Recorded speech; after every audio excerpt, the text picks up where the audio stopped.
ನೆಕ್ಸ್ಟಲ್ಲಿ AstraZeneca company ನಿಜ ಬಾಯ್ಬಿಟ್ಟ ಬೆನ್ನಲ್ಲೇ ಹೌದು, ನಾನು ಕೊಟ್ಟಿರುವ ಕೋವಿಶೀಲ್ಡ್ ಅಥವಾ ಆಸ್ಟ್ರಾಜೆನಿಕಾ ಕಂಪನಿಯ ವ್ಯಾಕ್ಸಿನ್ನಲ್ಲಿ ರಕ್ತ ಹೆಪ್ಪುಗಟ್ಟುವಿಕೆಯ ಅಂಶಗಳು ಇದೆ.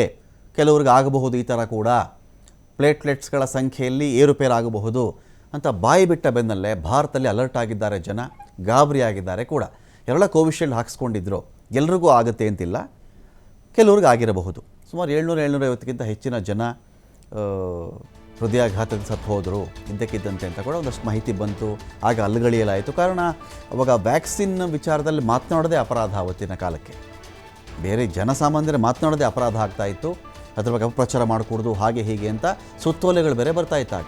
ಈಗೇನಾಗಿದೆ, ಯಾವ ಕಂಪ್ನಿ ವ್ಯಾಕ್ಸಿನನ್ನು ತಯಾರು ಮಾಡಿ ಕೋವಿಶೀಲ್ಡನ್ನು ಕೊಟ್ಟಿತ್ತೋ ಆ ಕಂಪ್ನಿನೇ ಹೇಳಿಬಿಡ್ತು UK-ನಲ್ಲಿ, ಹೌದೌದು ನಮ್ಮ ಔಷಧಿಯಿಂದ ಅಡ್ಡ ಪರಿಣಾಮಗಳು ಇದೆ, ಅಡ್ಡ ಪರಿಣಾಮ ಇದೆ, ರಕ್ತ ಹೆಪ್ಪುಗಟ್ಟುತ್ತೆ, ಕೆಲವರಿಗೆ ಬ್ರೈನ್ಗೂ ತೊಂದರೆ ಆಗಬಹುದು, ಕೆಲವರಿಗೆ ಹಾರ್ಟ್ಗೂ ತೊಂದರೆ ಆಗಬಹುದು ಅಂತ ಹೇಳಿದ ನಂತರದಲ್ಲಿ ಇದೀಗ ಇದರ ಸೈಡ್ ಎಫೆಕ್ಟ್ಸ್ ಅಥವಾ ಅಡ್ಡ ಪರಿಣಾಮವನ್ನು ಪರೀಕ್ಷೆ ಮಾಡಬೇಕು ಅಂಥೇಳಿ ಸುಪ್ರೀಂ ಕೋರ್ಟ್ಗೆ ಅರ್ಜಿಯನ್ನು ಹಾಕ್ಕೊಂಡಿದ್ದಾರೆ.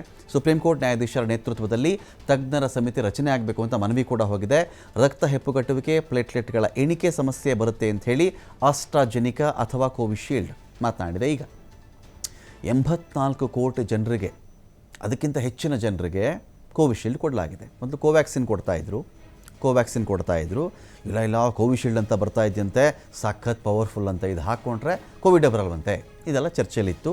84 ಕೋಟಿ ಜನರಿಗೆ ನಾವು ಹೇಗೆ ಲೆಕ್ಕ ಹಾಕ್ತಾ ಇದ್ದೀವಿ ಅಂತ ಹೇಳಿದ್ರೆ, ಈ ಒಬ್ಬರಿಗೆ 2 ಡೋಸ್ಗಳು, ಆ ಲೆಕ್ಕದಲ್ಲಿ ಇದು 84 ಕೋಟಿ ಜನಗಳಿಗೆ ಆಗುತ್ತೆ. ಇದು ಇರಲಿ, 2 ಡೋಸ್ಗಳನ್ನು ಸೇರಿಸಿದರೆ 200 ಕೋಟಿಗಿಂತ ಅಧಿಕ ಲಸಿಕೆ ವಿತರಣೆ ಆಗಿದೆ.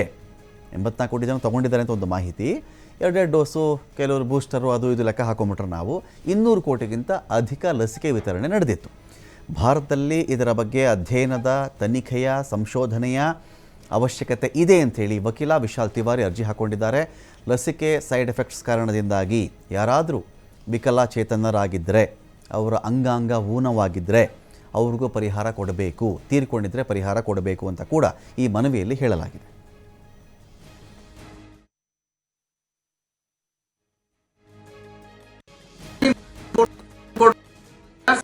To the Covishield side effects, as recently its developer company AstraZeneca, it has filed a document in the United Kingdom court that its vaccine is having some kind of side effects in the rare cases. So in our prayer we have requested the Honorable Supreme Court to constitute an expert panel under the which shall be headed by the director of the AIIMS, and the medical team shall also comprise from the medical experts of the AIIMS, and the entire panel shall be supervised by a Honorable retired Supreme Court judge.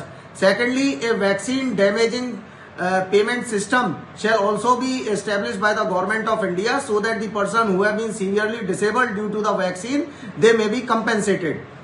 And in this regard, a very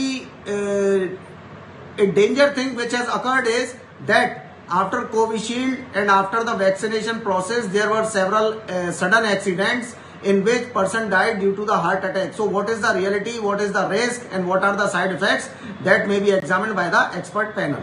A plea has been filed before the Supreme Court of India by us in regard to the Covishield side effects. As recently its developer company AstraZeneca, it has